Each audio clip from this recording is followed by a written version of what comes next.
Rapid fire question rounds with Desmond Fambrini, learning specialist, bubbly personality, favorite colors blue, pink, purple in that order. Favorite animal is a humming goat. It's a hummingbird and a goat mixed together. Very, very pretty. It's also my spirit animal.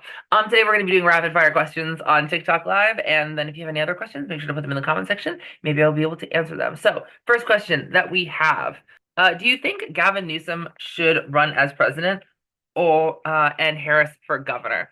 Want to know something? I used to be completely away from the political debate, and then I started getting more and more political on TikTok. And it's one thing that I actually very much I don't regret, but I'm very much ready to take a step back on. I don't think you need to know necessarily my exact political opinions, especially when it comes to political candidates. That's not my job as a teacher, and that's what I'll leave it as. Okay, next question. Okay, thoughts on neopronouns. Neopronouns are not pronouns. Neopronouns are just nouns. You cannot ask to be called a neopronoun and actually be taken seriously, in my opinion. Now you might be thinking that's super homophobic, that's super ableist. No, that's just common sense. If you want a nickname, you could have a nickname, but you are then being called a nickname. It's not bun, bun self, dinosaur, dinosaur self, moth, moth self. Those are not pronouns. It's absolutely insane. And anyone who thinks otherwise is chronically on the internet. Thank you. Oh my Lord. Okay, next question. What is your favorite food? My favorite food is cotton candy, always has been, always will be. Next question. What do you do for work? I own an education firm. My education firm is called Expressions LLC. We're an education consulting and media firm. I started this back in, I think, 2021. We've been in business for a while. We contract with different school districts around the Bay Area. I work with different schools and students from across the United States and the world, actually. And then I also do media events as well. And it's a really fun job, and I love it so much. Okay, how many hours a week do you work? How many hours a week do you work? In the summer, I definitely work less. In summer, it's much more of a classic 9 to 5, more like a 9 to 6 job. During the school year, it's more of an 8:30 to 9 p.m., 10 p.m. job. So usually around 13, 14 hours a day, 5 days a week. And then weekends, I usually work about 4 hours on Saturday and about 5 or 6 on Sunday. So I would say like what other people consider to be like a very large work week. Oh, okay. So how do I accept having issues when it comes to needing things like pull-ups and things like that? Completely normal. Remember, medical conditions are completely valid. If you need an inhaler, you need an inhaler. If you need special types of like absorbent underwear, you need that. If you need eyeglasses, you need eyeglasses. If you need ADHD medication, you need ADHD medication. And whatever that is, it's completely between you and your doctor and the people that you trust, and there's nothing wrong with it. Remember, there's nothing to be embarrassed about when it comes to medical conditions.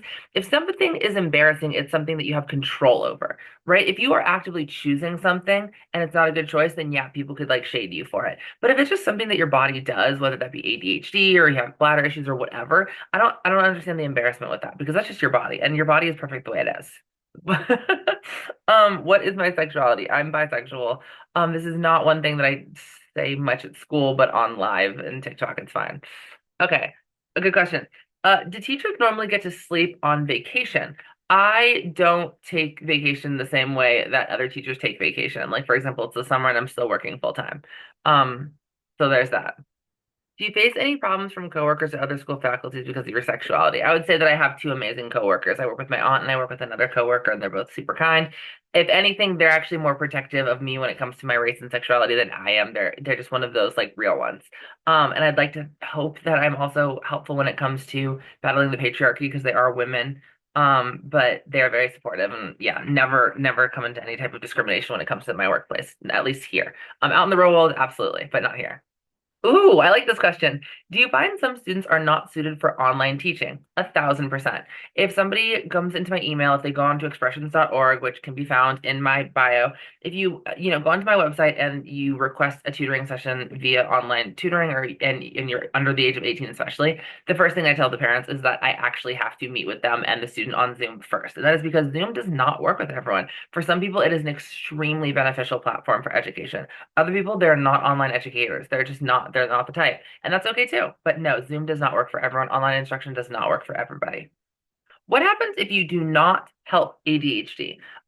Well, you are simply at risk for being less successful than you could be when you don't treat your ADHD. But it is what it is, and every ADHD case is different. I love you and I haven't seen you in so long. Hi. Okay, next question. Okay. Do you oblige students to support you? So I find this to be a super, super interesting question. But I'm going to take the question at face value, which the question again is, do you oblige students to support you? And my answer to this would be no, actually. My students don't have to support me in any way. Now, with that said, I don't really know what you mean by support. I have no idea. Like support me in terms of my emotional wellness and in terms of my good mood, in terms of thinking that Black people are equal, in terms of men being allowed to wear makeup. I'm not really sure what you mean by support, but what I can answer wholeheartedly is the fact that when you are a teacher, you do not need any type of validation, justification, or emotional support from a child. You should not need that. It should not be required. It should not ever be the focus if you're an actual professional that runs a private practice. If you actually run your own practice and you want to be good at your job, you need to know that the student comes first and their needs come first, and you are secondary, if at all. Good question.